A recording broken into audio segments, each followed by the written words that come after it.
퀀트 아이디어 시간입니다. 오늘 이 시간은 KB투자증권의 박세원 연구원 모시고 말씀 들어보겠습니다. 안녕하세요. 안녕하십니까. 네, 오늘의 퀀트 아이디어는 어떤 걸로 준비하셨어요? 네, 오늘 퀀트 아이디어는 수급 측면에서 좀 퀀트 아이디어를 찾아봤습니다.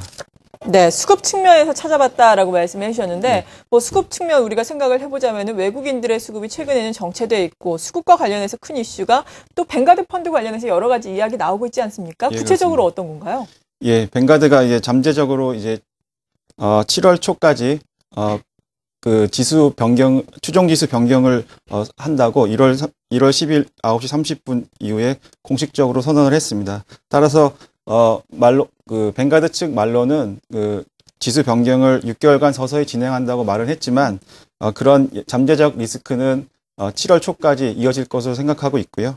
그런 유동성 충격이 나타난다면 MSCI 선진지수에는 포함되어 있지만 FTSE 선진지수에는 제외되거나 비중이 축소되는 종목들에서 이제 유동성 충격이 일어날 수 있을 거라고 생각하고 있습니다. 네, 이러한 종목들에 대해서 오늘 좀 자세한 내용을 알아보기를 기대를 해보겠는데, 먼저 전반적인 시장 상황부터 여쭤보겠습니다. 최근에 특히나 아시아 지역 설정 펀드로 계속해서 자금이 유입된다, 이런 소식들이 이어지고 있지만 앞서 말씀드린 것처럼 우리나라에서의 외국인의 매매 동향은 좀 정체되고 있는 양상이거든요. 실제적으로 한국의 배분 정도의 좀 변화가 나타나고 있는 건가요? 어떻습니까? 예, 한국 쪽으로 배분 강도가 좀 약화되고 있고요. 그림 1번을 보시면 자금 흐름을 보시면요. 일본을 제외한 아시아 지역에 투자하는 주식형 펀드에 지난주에 14.7억 수익 유입되면서 18주 연속 수익 유입세를 지속했습니다. 즉 아시아 쪽으로 돈이 계속 많이 들어오고 있습니다. 근데 이 들어온 돈들이 아시아 각국으로 배분되는 과정에서 한국 쪽으로의 배분이 좀 약화되는 모습을 보이고 있고요. 그림 2번을 보시면 기존에는 인도, 일본, 그리고 필리핀, 베트남 이런 식으로 한국 강도가 좀 5위 수준에 머물고 있는데요. 네. 지난주까지만 해도 한국 배분 강도가 한 3위 수준에 머물렀기 때문에 이러한 배분 강도가 한국 쪽으로 좀 약화되고 있다, 이렇게 보실 수 있을 것 같습니다. 네, 그렇다면 최근 이러한 외국인의 매매 동향을 우리가 또 통해서 향후의 방향성을 점검을 해본다면 어떻겠습니까? 예, 뱅가드 이슈 그리고 환율 이슈 갖가지 이슈 때문에 외국인 수급이 좀 주춤하는 모습을 보이고 있는데요. 네. 그렇게 외국인이 많이 사지는 않고 있지만 그렇지만 지난주 그 외국인 수급을 보면요. 그나마 외국인이 많이 사지 않았지만 샀던 업종들을 보면 경기 민감 업종들을 다 샀습니다. 그림 3번을 보시면 외국인들이 화학, 은행, 건설, 에너지, 철강, 조선 업종들을 주로 매수하고 있고요. 이러한 흐름은 지난 6개월 기간의 데이터를 봐도 이런 패턴들을 보이고 있기 때문에요.